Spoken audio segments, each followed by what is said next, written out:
नमस्कार दोस्तों, स्वागत है आपका हमारे YouTube channel simplified neurology by doctor Saurabh Gupta. आज हम डिस्कस करेंगे what is the precautions for the epilepsy patient.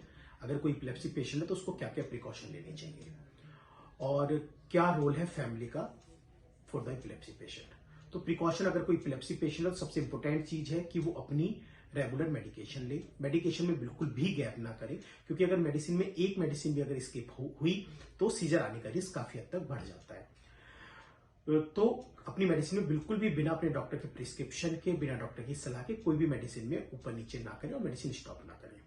दूसरी चीज आती है sleep adequacy. Second most common कारण जो सीजर विड्रॉल का होता है वो होता है आफ्टर कि अगर पेशेंट ने दवाई नहीं खाई। दूसरा कारण होता है स्लीप ना लेना। अगर कोई पेशेंट प्रॉपर दवाई ले रहा है, उसकी स्लीप कई बार कम हो जाती है या कहीं शादी में गए, फंक्शन में गए, नींद पूरी नहीं हुई, उस कारण से भी, स्लीप विड्रॉल से भी, स्लीप डिप्राइवेशन से भी सीजर आ सकते हैं। तो एक स्लीप एडुकेशन बहुत जरूरी है। इसके अलावा एक हेल्दी, एक बैलेंस डाइट लेना जरूरी है। स्ट्रेस को अवॉइड करना बहुत जरूरी है कि कई बार स्ट्रेस से भी एपिलेप्सी के सीजर्स का रिस्क जो है वो बढ़ जाता है। और हेल्दी डाइट लेना जरूरी है क्योंकि इन्फेक्शन भी सीजर्स का रिस्क जो है बढ़ाता है। तो मेडिसिन रेगुलरली लेना, स्लीप एडुकेट लेना, स्ट्रेस फ्री लाइफ लेना और अवॉइड करें कोई भी एडिक्शन को। Smoking, alcohol, any type of addiction को अवॉइड करें तो एपिलेप्सी पेशेंट जो है वो एक अच्छी लाइफ जी सकता है। इसके अलावा ड्राइविंग यूजुअली अवॉइड करनी चाहिए एपिलेप्सी पेशेंट को, और स्विमिंग भी अवॉइड करनी चाहिए। और अगर एपिलेप्सी पेशेंट ट्रेवल कर रहा है तो कोशिश करें वो किसी के साथ ट्रेवल करे। अगर उसके सीजर्स कंट्रोल नहीं है, अपनी मेडिसिन अपने साथ में लेके ट्रेवल करें।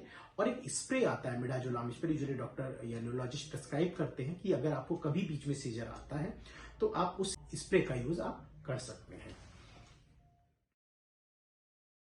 आज हम बात करेंगे कि अगर किसी आपके नोन टू को या किसी रिलेटिव को या फैमिली मेंबर को सीजर है तो किन किन बातों का ध्यान आप रखें अगर सीजर आता है तो पहली चीज तो है कि आपका अगर कोई फैमिली मेंबर है तो आप उसे सलाह दें कि वो मेडिसिन रेगुलर टाइम पे ले और एक अच्छी लाइफ ले, लाइक एडिक्वेट स्लीप ले, स्ट्रेस से बचे और एक हेल्दी डाइट ले। मेडिसिन टाइम पे लेना बहुत जरूरी है। दूसरी चीज आती है, अगर कभी सीजर आ जाता है, आप वहीं पे मौजूद हैं या आप नहीं है, अदर फैमिली मेंबर हो, तो आप सबको बताएं ये चीज कि अगर कभी भी सीजर आता है किसी भी फैमिली मेंबर को तो सबसे पहला काम होता है कि उसे आप करवट करा दें, उसे लेटल पोजिशनिंग में करा दें ताकि वो एस्पिरेट ना करे। बॉडी में जो फ्रॉदिंग हो रही है वो उसके अंदर ना जाए, लंग्स में ना जाए सलाइवा। उसे करवट कराएं। उसके आसपास से कोई भी अगर ऐसी चीज है जिससे चोट लग सकती है, उसके गिरने से या वो उस पर गिर जाए, चोट लग सकती है, उस चीज को आसपास से हटा दें।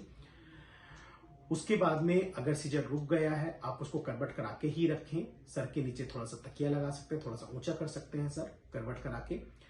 उसको कुछ भी मुंह से ना दें जब तक वो होश में ना आए, क्योंकि अगर आप मुंह से देंगे तो उससे भी एस्पिरेशन का रिस्क बढ़ जाता है। एक तरफ करवट करा दें।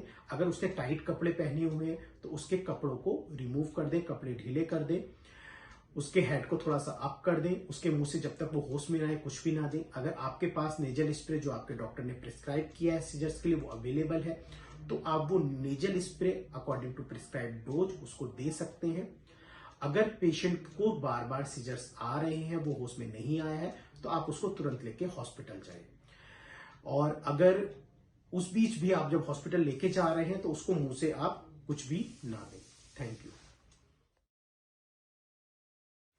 आज हम बात करेंगे, काफी लोग पूछते हैं कि जी एपिलेप्सी है हमारे पेशेंट को, हमारे नोन को, वो दवाइयां नहीं लेते हैं तो उसके क्या कंसिक्वेंसेस हो सकते हैं, क्या उससे हानि हो सकती है कि अगर एपिलेप्सी है आपको या आपके किसी नोन को और वो दवाई नहीं ले रहा है, वो उसका ट्रीटमेंट नहीं करा रहा है।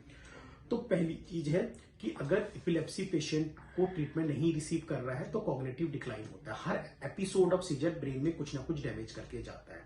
तो हर एपिसोड पे कुछ ना कुछ डैमेज होगा तो ब्रेन का कुछ ना कुछ पार्ट डैमेज होगा। उसके कारण से बिहेवियरल एबनॉर्मलिटीज हो सकती हैं, मेमोरी लॉस हो सकते हैं और पेशेंट का धीरे धीरे कॉग्निटिव डिक्लाइन हो सकता है। इसके अलावा अगर सीजर्स आ रहे हैं तो उसको हेड इंजरीज हो सकती हैं। रास्ते में अगर वो ड्राइव कर रहा है या ट्रेवल कर रहा है या वॉक कर रहा है तो उसका एक्सीडेंट भी हो सकता है। और इसके अलावा अगर उसको बार बार एपिसोड सीजर के आ रहे तो उसका कॉन्फिडेंस कम हो जाएगा, वो सोशल गैदरिंग में जाने से बचेगा, वो ट्रेवलिंग से बचेगा, तो लैक ऑफ कॉन्फिडेंस हो सकता है। उसमें बिहेवियरल इश्यूज हो सकते हैं उसमें बिहेवियर चेंजेस देखने को मिल सकते हैं, चिड़चिड़ापन मिल सकता है, एजिटेशन मिल सकता है, अगर आप इपिलेप्सी के पेशेंट का ट्रीटमेंट नहीं करा रहे हैं। अगर बच्चों में सीजर्स आ रहे हैं, उनका डेवलपिंग एज है, तो उनमें डेवलपमेंट प्रॉब्लम भी हो सकती है, ब्रेन उनका डेवलपमेंट डिले हो सकता है, उनकी स्पीच में डिले हो सकता है, उनकी अदर जो मोटर या जो भी माइलस्टोन्स है उनमें डिले हो सकता है ना। सोशल इश्यूज हो सकते हैं उसके साथ, लाइक वो सोशल गैदरिंग अवॉइड करेगा, सोशल आइसोलेट करेगा अपने आप को। तो ये सब अगर इपिलेप्सी का पेशेंट है और वो अगर उसका ट्रीटमेंट नहीं करा रहा है प्रॉपर, तो ये इपिलेप्सी के कंसिक्वेंसेस हो सकते हैं। Thank you. आज हम बात करेंगे प्रिवेंशन इन द इपिलेप्सी। हमेशा से हम लोग कहते हैं, डॉक्टर कहते हैं या बाकी लोग कहते हैं कि जी prevention is better than cure, कि अगर किसी चीज का हम बचाव कर ले तो उसके ट्रीटमेंट से ज्यादा बेटर है। तो इपिलेप्सी भी यूजुअली काफी केसेस में हम उसको प्रिवेंट कर सकते हैं। कैसे? क्योंकि इपिलेप्सी जो है एक ट्रीटेबल बीमारी है, उसका ट्रीटमेंट अवेलेबल है।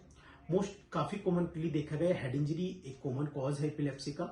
तो अगर पेशेंट को आप ड्राइविंग कर रहे हैं, तो ड्राइविंग करते समय अगर आप रूल्स फॉलो कर रहे हैं, आप हेलमेट पहन रहे हैं, आप सीट बेल्ट पहन रहे हैं, आप ड्राइविंग रूल फॉलो कर रहे हैं, आप ओवर स्पीड में गाड़ी नहीं चला रहे हैं, तो आप हेड इंजरी से बच सकते हैं। उसके साथ साथ आप सीजर से भी बच सकते हैं। इसके अलावा अगर किसी को भी आपकी फैमिली में फर्स्ट एपिसोड ऑफ सीजर आया, तो उसके फर्दर एपिसोड आप प्रिवेंट कर सकते हैं। उसकी अर्ली डायग्नोसिस करा के अपने डॉक्टर से और अर्ली ट्रीटमेंट स्टार्ट करके आप उसको फर्दर दौरों से या फर्दर इपिलेप्सी के एपिसोड से बचा सकते हैं। काफी कॉमनली इन्फेक्शंस भी इपिलेप्सी का कारण होते हैं। तो इन्फेक्शंस जो होते हैं वो बेसिकली अनहाइजीनिक फूड, कच्चा अधपका खाना, उससे रिस्क बढ़ जाता है। खासकर इंडिया में न्यूरोसिस्टिक सर्कोसिस जो कीड़े की गांठ होती है, बहुत कॉमन कारण इपिलेप्सी के केसेस में देखा जाता है। तो अगर आप एक हेल्दी, साफ सुथरा, एक हाइजीनिक फूड आप ले रहे हैं, तो आप काफी हद तक जो है वो इन्फेक्शन से भी बच सकते हैं। उसके अलावा आता है बच्चों में बर्थ के बाद में हाइपोक्सिक इंजरी। अगर आप एक प्रॉपर इंस्टीट्यूट में एक अच्छे सेंटर पे डिलीवरी करा रहे हैं, तो उससे भी बच्चों में हाइपोक्सिक इंजरी का रिस्क ब्रेन में कम होता है। इस तरह से आप अपने बच्चों को इपिलेप्सी से बचा सकते हैं, सीजर से बचा सकते हैं। इसके अलावा बच्चों में भी, खासकर जो इन्फेंट्स होते हैं, 1 साल से कम के बच्चे, उनमें इन्फेक्शन एक कॉमन कारण होता है या हाइपोक्सिया एक कॉमन कारण होता है। तो बच्चों की साफ सफाई का ध्यान रखना, बच्चों की रेगुलर केयर करना, उससे भी हम बच्चों को सीजर से बचा सकते हैं। Thank you.